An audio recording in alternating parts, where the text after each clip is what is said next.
Yes, you will finally know who this character in the green outfit is. So guys, how are you? I hope you're doing well. I'm the Monio, the interdimensional demon who talks the most about X-Men on YouTube, and you're on my channel. Although many believe that the X in X-Men is a tribute to the first letter of the name Xavier, this is not the meaning of the X. In fact, the X means extra, since X-Men is a short form of Extra Power Men, which was the original concept, and over time, the letter X came to be used to name the X gene, which is the gene that causes mutations to develop in the Marvel Universe.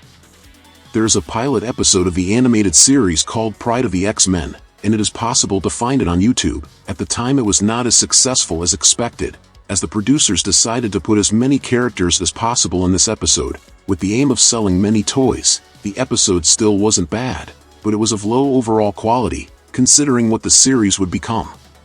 Just like all other alpha-level mutants, Cyclops should be able to have full control of his powers, turning his powers on and off whenever he wants. He is not capable of this, due to brain damage he suffered, caused by an accident in your childhood. The original voice of Magneto in the animated series is performed by actor David Hemblin, and he received an invitation from director Bryan Singer to reprise his role in the 2000 live-action film, but due to scheduling conflicts, he had to decline, and actor Ian McKellen, our beloved Gandalf, was cast in the role. Kurt, also known as Nightcrawler, despite always being treated as a mutant, is actually a hybrid, half mutant and half demon, as he is the son of Azazel, a demon who has the X gene, and who also has the ability to teleport. The X-Men animated series is from the same executive producer of the famous Spider-Man animation that debuted in 1994. Margaret Loesch was looking for a new cartoon to produce, and saw great potential in the X-Men comics, being stories with complex themes, such as segregation and prejudice. But for a long time, the animation studios rejected the proposal to produce the series, claiming that the team was too obscure and would not be successful with the public at the time. And yes, the Spider-Man animated series takes place in the same universe as the X-Men. There is even an episode in which Spider-Man meets the X-Men and has an adventure together, in which Spider-Man himself discovers he is developing what appears to be a mutation, and he asks Professor X for help. Despite what many think, Professor X, he is not the most powerful telepath in the mutant universe. There are others with much stronger telepathy, such as Kid Omega and Jean Grey, who are Omega telepaths, but the Professor's power can reach the level of Omega when he uses the Cerebro. However, this amplification is not part of his base power, so he cannot be considered an Omega mutant.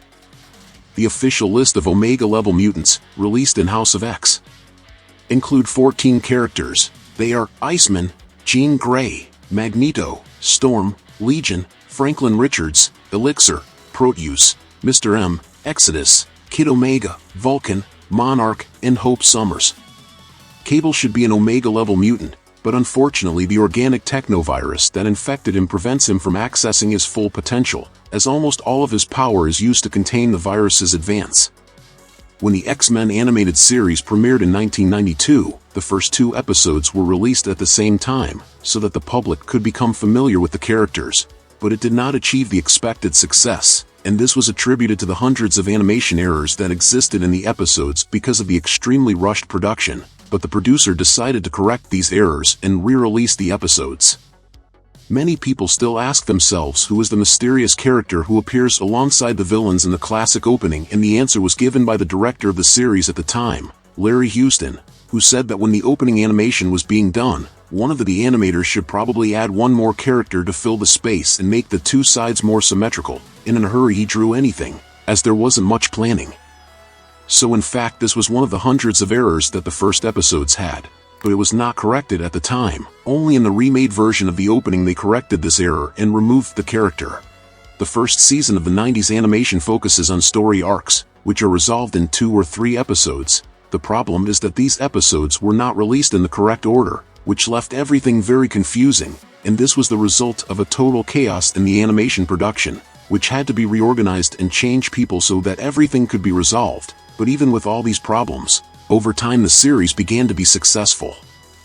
Despite being constantly involved in the stories of the X-Men, Juggernaut is not a mutant. His power has a mystical origin, derived from the Sidorak crystal, which transformed him into an avatar of a demonic being. Even before the series was released, Konami started working on an X-Men arcade game, and despite some characters from the game not appearing in the animation, the game was a great success, and for many it was their first contact with the X-Men franchise, until reaching the point where the game helps increase the series' audience. The success of the TV series was so great that in 1992, a comic called X-Men Adventures was released, which adapted the first 3 seasons of the animation. In 1996 the title of the comic changed to Adventures of the X-Men, and continued to be published until 1997. Today it is well known that Magneto's helmet protects his mind from Professor X's telepathy, but what few know is that this did not exist in the comics, and was something created for Bryan Singer's film, to better justify the fact of Professor X simply not stopping Magneto using his power. The character Hank McCoy, also known as Beast, was almost cut from the TV series, because the studio that developed the animation considered that the character had a very strange look, and that the public would not like the character, but one of the writers insisted that he be part of the team, as one of the basic ideas of mutants is their differences from humans and the prejudice they face.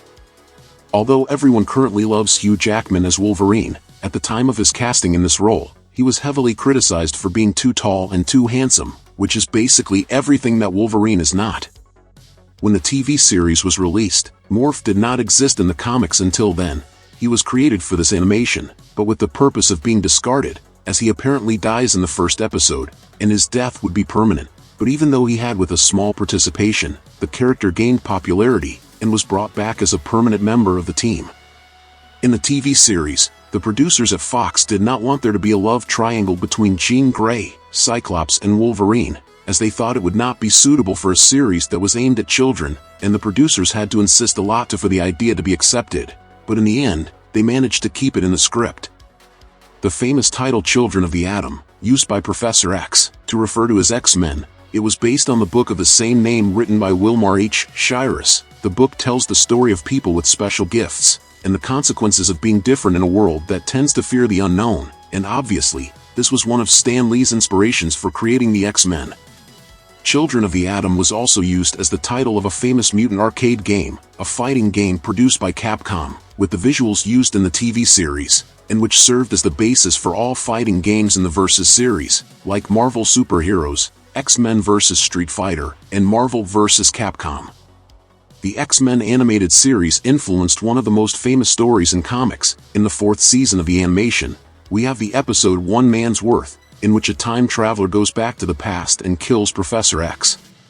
Before he formed the X-Men, and as the team was never formed, the world turns into a dystopia. Wolverine and Storm team up with Bishop to try to resolve all of this. Many fans believe to this day that this story is based on the Age of Apocalypse, but in fact, the series created the story. In the comics, Professor X's son, Legion, goes back in time to try to kill Magneto and ensure peace between humans and mutants. Without understanding his son's intention, Professor X interferes and is killed in Magneto's place, as a result of which the X-Men never reunite, and Apocalypse dominates the world. Screenwriter Eric Lewald was about to work on a new project, when he received a call saying that from the next day onwards, he would be responsible for writing the script for the X-Men series. The problem was that he knew absolutely nothing about the X-Men. He didn't know what the story was about, and he didn't even know the name of any character, so he bought a Marvel encyclopedia and started studying. But that wasn't enough, so he decided to call 2 supervisors who were huge fans, to help him create the scripts, but they were such fans that they forced Eric to include many characters and references in each episode. The look of the characters in the TV series was based on the designs of comic artist Jim Lee, who was involved with the X-Men comics at the time the series was being developed, and the animation team, mixing the 2 teams that existed in the comics, the Blue Team and the Gold Team. Spider-Man's spider sense cannot predict Nightcrawler's teleportation. This happens because Kurt goes to a place called the Brimstone Dimension, traveling through it and later reappearing in our dimension, but in a different place, which is chosen by him. And since spider sense is limited to our reality, Spider-Man can easily be caught off guard by Nightcrawler. Still talking about Kurt's mutant power, many people think that there is a limit to the distance he can teleport, but in fact this limit does not exist. What happens is that he has a subconscious sense of space, which prevents him from teleport inside a solid object or below the ground. This sense, however, is limited, which is why he always chooses not to travel to a place without seeing it first. So technically he could teleport to other planets for example, but it's very dangerous for him.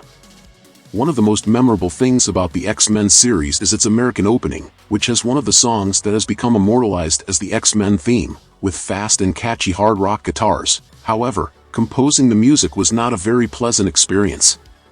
According to the original composer, Ron Wasserman, who also composed other famous hits, such as the Power Rangers theme, according to him, the producers were extremely critical of the music, making him readjust it countless times, and it took a lot of work to get it approved.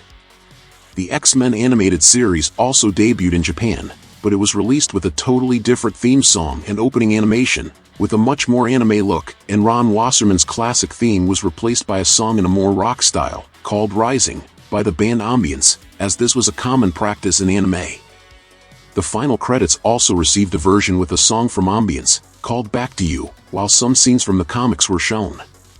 The TV series should have ended with a big battle against Apocalypse, where 4 characters from the main team would die: Storm, Jean Grey, Professor X, and Cyclops, and 4 other members would join the team: Psylocke, Angel, Bishop, and Shard.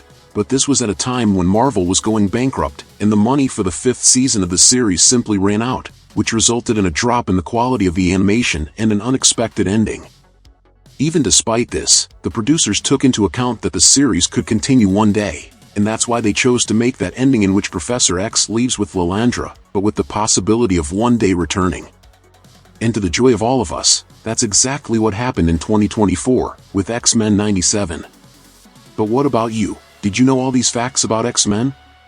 Leave it in the comments, and if you liked the video, subscribe to follow the next content. Until next time my people, demonic hugs.